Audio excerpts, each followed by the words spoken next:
ایک دن حلیمہ اٹھی، اس نے دیکھا بکریاں چرنے ہی نہیں گئی۔ حلیمہ کی بیٹی تھی جس کا نام تھا شیما، جوان العمر تھی، 16-18 سال کی عمر تھی۔ اس نے کہا شیما تم آج بکریوں کو ہی نہیں لے کر گئی، دیکھو اتنا سورج چڑھ آیا۔ شیما نے کہا اماں بکریاں زیادہ ہیں، میں اکیلی ہوں، بکریوں کے پیچھے بھاگ بھاگ کے میں تھک جاتی ہوں، مجھے ہیلپ چاہیے۔ بیٹی میں تمہاری ماں بوڑھی ہوں، باپ بوڑھا ہے، ہم تو بکریوں کے پیچھے نہیں بھاگ سکتے، یہ کام تو تمہیں ہی کرنا ہوگا۔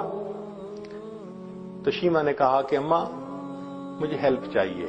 بیٹی کیسی ہیلپ؟ اماں میرے ساتھ یہ جو چھوٹا بھائی ہے نا محمد، اس کو بھیج دیجیے۔ اس نے کہا بیٹی دودھ پیتا بچہ ہے، اس کو تو اٹھانا پڑتا ہے، یہ بیبی لے جاؤ گی تو کیسے؟ اماں اس کو ساتھ بھیجیں گی تو چرانے چلی جاؤں گی، نہیں بھیجیں گی تو مجھ سے نہیں چرائی جاتی بکریاں۔ تو ماں نے پوچھا کہ بیٹی مقصد کیا ہے، تم بات کھل کے بتاؤ۔ تو شیما نے کہا امی میں ایک دفعہ اپنے بھائی کو لے کے بکریوں کے ساتھ چلی گئی تھی، میں نے اس دن 3 باتیں دیکھی تھیں۔ بیٹی کیا باتیں دیکھی تھیں؟ امی پہلی بات دیکھی تھی کہ ایک راہب گزرا تھا، اس نے اس بچے کو دیکھا تھا تو بہت پیار کیا اور کہتا تھا کہ یہ بچہ بڑا بنے گا۔ مجھے اچھا لگا کہ میرے بھائی کے بارے میں کسی نے ایسی باتیں کہیں۔ اور دوسری صفت میں نے یہ دیکھی کہ اماں میں جب بھائی کو لے کر گئی تو اس دن جہاں میں جاتی تھی ایک بادل سر پہ رہتا تھا، مجھے دھوپ آئی ہی نہیں، میں بادل کے سائے میں رہی۔ اور اماں تیسری چیز میں نے اور عجیب دیکھی۔ بیٹا وہ کیا دیکھی؟ کہ اماں میں گئی تو بکریاں چرنے لگ گئیں اور میں بھائی کو گود میں لے کے ایک جگہ پر بیٹھ گئی، میری بکریاں ادھر ادھر نہیں بھاگی، قریب قریب چرتی رہیں، اور چرنے کے بعد جہاں میں بیٹھی تھی یہ بکریاں ساری میرے سامنے آ کر بیٹھ گئیں۔ اماں میں بھی بھائی کو دیکھتی رہی، میری بکریاں بھی بھائی کا چہرہ دیکھتی رہی۔ اللہ اکبر کبیرہ، یہ وہ حسن بے مثال تھا۔ انسان تو کیا قربان ہونے، جانور بھی قربان تھے، بکریاں بھی دیکھتی تھی محبوب صلی اللہ علیہ وسلم کے چہرے انور کو۔ اللہ اکبر کبیرہ۔ چنانچہ بہن جب اپنے بھائی کو لے جاتی لوری پڑھا کرتی تھی۔ عربی کتابوں میں وہ پوری لوری بتائی گئی ہے، جیسے آج کل کئی مائیں اپنے بچے کو سلانے لگتی ہیں تو حسبی ربی جل اللہ ما فی قلبی غیر اللہ، اس طرح کے الفاظ پڑھتی ہیں۔ تو وہ شیما اس وقت پڑھا کرتی تھی ربنا ابقی لنا محمدا، اے اللہ ہمارے بھائی محمد کو سلامت رکھنا، باقی رکھنا، تو یہ الفاظ کہا کرتی تھی۔ اور ایک وقت آیا کہ اللہ رب العزت نے اپنے محبوب صلی اللہ علیہ وسلم پر قرآن نازل فرمایا، اس وقت عمر 40 سال تھی، نبی علیہ السلام نے نبوت کا اظہار فرمایا۔ اللہ کے حبیب اس سے پہلے بھی نبی تھے، مگر اظہار 40 سال کی عمر میں فرمایا۔ چنانچہ پھر امتحان آنے شروع ہو گئے۔ پھر ایک وقت آیا کہ نبی علیہ السلام نے مدینہ طیبہ کی طرف ہجرت فرمائی۔ پھر ایک وقت آیا کہ جب آپ فاتح مکہ بن کر واپس تشریف لائے۔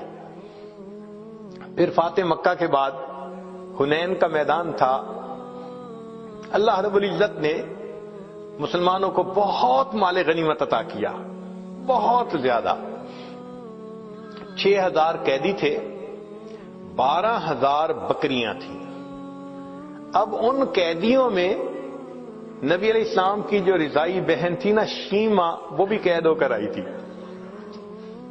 چنانچہ نبی علیہ السلام تشریف فرمائے، ایک صحابی آئے، جی ایک عورت ہے وہ کہتی ہے میں تمہارے صاحب کی بہن ہوں۔ نبی السلام نے فرمایا کہ میں تو اپنے باپ کا ایک بیٹا عبداللہ کا ہوں، میری تو کوئی بہن نہیں تھی۔ جی وہ کہتی ہے میں بہن ہوں۔ تو نبی علیہ السلام بھی حیران ہوئے، وہ مجھے کیسے کہتی ہے کہ میری بہن ہے؟ تو اس کو فرمایا کہ اس کو لے کے آؤ۔ چنانچہ شیما آئی، اس وقت عمر بڑی ہو چکی تھی اس کی، آئی اور اس نے آ کے کہا کہ میں حلیمہ کی بیٹی آپ کی رضائی بہن ہوں، اور اس نے پھر واقعہ یاد دلایا کہ جب آپ کی عمر اتنی تھی اس وقت دیکھو یہ ایسے ہوا تھا اور اس کے نشان ابھی بھی ہیں. تو نبی علیہ السلام نے نشان دیکھے, آپ کو بھی یاد آ گیا. تو آپ صلی اللہ علیہ وسلم اسی وقت اٹھے, آپ نے اپنی چادر بچھائی اور بہن کو کہا کہ اب تم میری چادر کے اوپر بیٹھا. کائنات کو پیغام دے دیا کہ دیکھو بھائی اپنے بہنوں کی اس طرح عزتیں کیا کرتے ہیں. پھر نبی علیہ السلام نے ان کو آپشن دی, فرمایا میرے پاس رہو گی, ساری زندگی آپ کی کفالت میں کروں گا. اس نے کہا کہ نہیں, میں واپس جانا چاہتی ہوں اپنے خاندان میں. فرمایا کہ اچھا تمہیں جانے کی اجازت ہے. نبی علیہ السلام نے ان کو جانور بھی دیے اور بھی تحفے دیے. اس نے کہا کہ میں تو واپس جا رہی ہوں, میرے قبیلے کے لوگ کہیں گے کہ خود آ گئی اور ہمیں قیدی چھوڑ کے آئی. بہن کی اس بات پر نبی علیہ السلام نے قبیلے کے سب قیدیوں کو رہا فرما دیا. بھائی اپنی بہنوں کی یوں عزتیں رکھا کرتے ہیں. اللہ اکبر کبیرہ. چنانچہ جب آپ نے رہا فرمایا شیما بڑی خوش ہو گئی. اس وقت شیما نے کہا کہ بھائی آپ کو پتہ ہے کہ آپ کو لوری دیتے ہوئے میں کیا دعا پڑھتی تھی؟ آپ نے فرمایا بتاؤ. کہنے لگی میں کہا کرتی تھی ربنا ابق لنا محمدا, اے اللہ محمد کو ہمارے لیے سلامت رکھنا. بھائی میں نہیں جانتی تھی کہ تجھے اللہ وہ عزتیں دیں گے کہ آج میں بھی گرفتار ہو کر تمہارے سامنے پیش ہوں.